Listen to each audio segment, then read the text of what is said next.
अस्सलामु अलैकुम वरहमतुल्लाहि बरकातुहू। उम्मीद है कि आप तमाम खैर आफियत से होंगे। आज की इस वीडियो के जरिए से हम आपको मुहर्रम के ताल्लुक से कुछ सवालात आपके सामने पेश करने वाले हैं।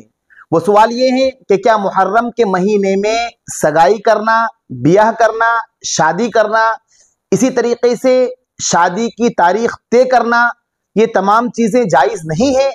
और इसी तरीके से मुहर्रम के महीने के अंदर लड़कियों के लिए, औरतों के लिए अपने हाथों और पैरों में मेहंदी लगाना ये भी जायज़ नहीं है। इस वीडियो का बनाने का मकसद ये है कि एक साहब का मुझे फ़ोन आया और वो फरमाने लगे कि मुफ्ती साहब मुहर्रम का महीना चल रहा है, इसलिए हमारे यहाँ ख़ास तौर पर लेडीज़ के दरमियान ये बहुत मशहूर है कि मुहर्रम के महीने में औरतों को अपने हाथों में मेहंदी नहीं लगाना चाहिए, इसी तरीके से शादी नहीं करना चाहिए, शादी की तारीख नहीं लेना चाहिए। तो क्या ये बात सही है? तो मैं ये सुनकर बड़ा हैरान हुआ। तो आज आपके सामने मैं तमाम चीजें तफसील से बतलाने वाला हूं कि क्या मुहर्रम के महीने में यकीनन शादी नहीं करना चाहिए, और मैं आपको दलाइल से इंशाअल्लाह ताला ये भी बतलाने वाला हूं कि मुहर्रम के महीने में किस सहाबी की शादी हुई थी और किस किस महीने के अंदर किस सहाबी की शादी हुई थी। इंशाअल्लाह ताला तफसील से आज की इस वीडियो के जरिए से हम आपको बताने वाले हैं। बस आपसे दरखास्त ये है कि वीडियो को आप आखिर तक देखें, और अगर वीडियो अच्छी लगी हो तो जिन लोगों के जहन में मुहर्रम के बारे में जितनी भी बातें चलती हैं हम जरूर उन तक ये वीडियो शेयर करें। तो देखिए, अवाम के दरमियान जो मशहूर है कि मुहर्रम के महीने में शादी नहीं करना चाहिए, या मुहर्रम के महीने में अगर शादी की तो वो शादी ज्यादा दिन तक नहीं चलती है, मियाँ बीवी के दरमियान तलाक वाक़ई हो जाती है। इसी तरीके से मुहर्रम के महीने में सगाई नहीं करना चाहिए, या मुहर्रम के महीने में शादी की तारीख नहीं लेना चाहिए, या मुहर्रम के महीने में लड़कियों के लिए या औरतों के लिए अपने हाथों में या पैरों में मेहंदी नहीं लगाना चाहिए। ये तमाम बातें बिल्कुल बेअसल हैं। शरीयत में इन बातों की कोई असल नहीं है। हम मुहर्रम के महीने में शादी भी कर सकते हैं, ब्याह भी कर सकते हैं, इसी तरीके से सगाई भी कर सकते हैं, शादी की तारीख भी ले सकते हैं, और लड़कियां और औरतें अपने हाथों और पैरों में मेहंदी लगा सकती हैं। इसमें कोई हरज नहीं है। मुहर्रम के महीने में शादी ना करने को या सगाई ना करने को, इसी तरीके से मुहर्रम के महीने में औरतों का हाथों में मेहंदी ना लगाने को इसलिए मना करना कि इस महीने के अंदर शुहदाए करबला का वाकया पेश आया था। इस महीने के अंदर 10 मुहर्रम में हजरत हुसैन रज़ी अल्लाह ताला अन्हु की शहादत हुई थी।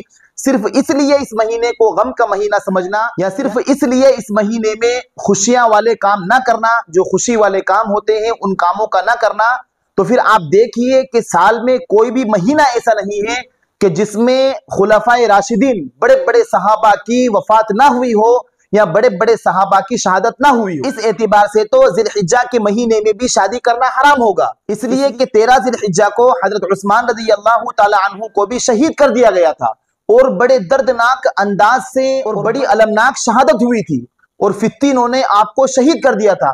खुद हजरत अली रज़ी अल्लाह ताला अन्हु ने हसनैन यानी हजरत हुसैन और हजरत हसन रज़ी अल्लाह ताला अन्हु को पहरेदारी के लिए खड़ा किया था कि कोई हजरत उस्मान को शहीद ना कर दे। लेकिन 13 जिलहिज्जा में हजरत उस्मान रज़ी अल्लाह ताला अन्हु को पीछे के दरवाजे से शहीद कर दिया गया था।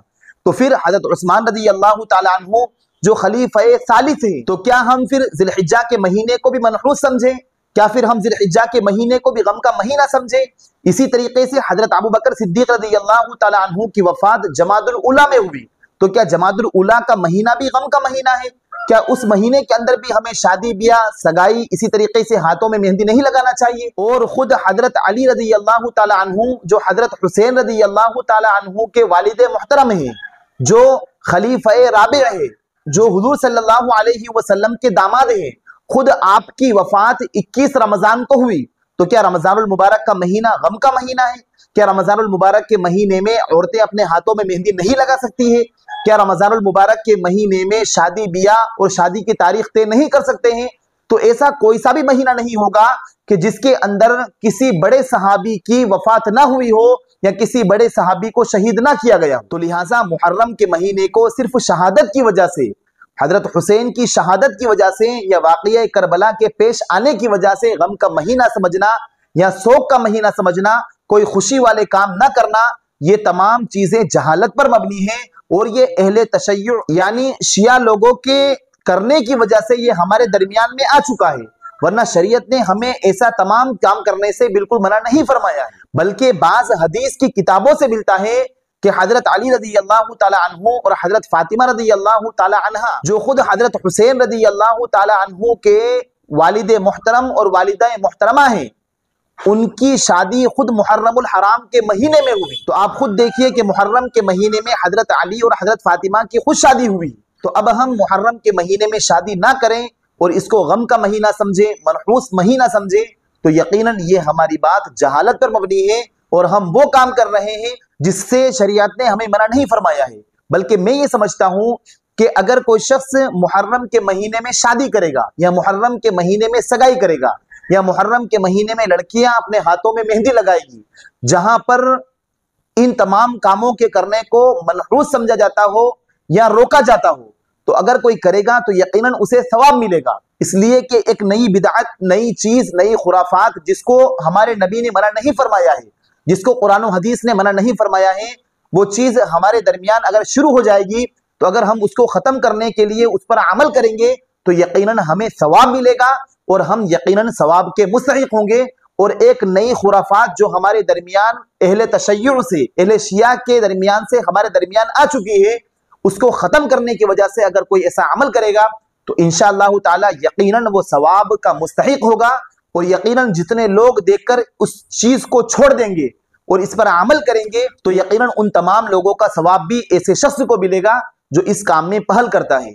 तो लिहाजा हम इस बात को और इस मसले को अच्छी तरीके से समझ लें। उम्मीद है कि आप इन तमाम चीजों को अच्छी तरीके से समझ गए होंगे। और ये जो चीजें हमने आपके सामने पेश की है, ये मुख्तलिफ किताबों से, मुख्तलिफ दारुल इफ्ताओं से लेकर हम पूरी तैयारी के साथ आपके सामने पेश करते हैं। तो वीडियो अच्छी लगी हो तो आप हमारी इस वीडियो को अपने दोस्तों के पास शेयर करें, साथ साथ हमारे चैनल को सब्सक्राइब करें। फजज़ाकुमुल्लाहु खैरन व अहसन जज़ा। अस्सलामु अलैकुम व रहमतुल्लाहि व बरकातुहू।